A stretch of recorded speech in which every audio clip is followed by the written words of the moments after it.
Hi guys, இன்றைக்கி என் பொண்ணு மொபைலில் ரொம்ப நேரம் சர்ச் பண்ண அப்போவே நினச்சேன் கிச்சனில் ரொம்ப நேரம் நிற்க வேண்டியது இருக்கும் போல.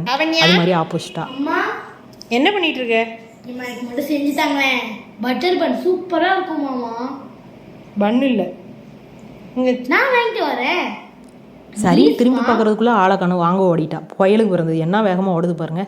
சரி, வாங்கி வந்துட்டு போகிறேன். நானும் செய்ய ஆரம்பிச்சிட்டேன். ப்ரெட்டை அந்த பன்னை பாதியாக கட் பண்ணி அதுக்குள்ளே பட்டரும் நாட்டு சக்கரையும் வச்சுக்கிட்டேன். அவள் காட்டினது ஃபுல்லாமே சுகர் தான் ஆட் பண்ணியிருந்தாங்க. நம்ம தான் எப்போதுமே நம்மளால் எங்கெல்லாம் உள்ள பூத்தலாமல் அங்கெல்லாம் பூத்திடுவோமே. நான் மேக்ஸிமம் சுகர் ஃபுல்லாக ஆட் பண்ணியிருக்க இடத்துல பாதி நாட்டு சக்கரை ஆட் பண்ணிப்பேன். அந்த டேஸ்ட்டும் மாறாத லெவலுக்கு ஆட் பண்ணிப்பேன். ஸோ பட்டர் பாதியாக அந்த பன்னை பாதியாக கட் பண்ணி அதுக்குள்ளே பட்டரும் நாட்டு சக்கரையும் வச்சுட்டு கல்லுலேயுமே பட்டரும் நாட்டு சக்கரையும் போட்டு ஸ்ப்ரெட் பண்ணிவிட்டு அதில் அந்த பன்னை நல்லா போட்டு திருப்பி எடுத்துக்கிட்டு அது கூட சுகர் பவுடர் ஆட் பண்ணிப்பேன்.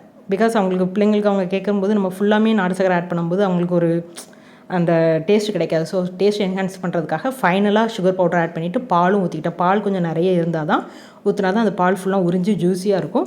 செஞ்சு கொடுத்தேன். அவள் நாட்டு சக்கரை பார்த்தா இருந்தாலும் அவளுக்கு டேஸ்ட் ஓகேங்கிறதுனால அவள் சாப்பிட்டுட்டா, பிடிச்சிருந்துச்சு. பட் இந்த மாதிரி பேக்கரி ஐட்டம் மலச்சிக்கல் வரும். ஸோ அந்த டைமில் நான் பழங்கள் நிறைய கொடுப்பேன்.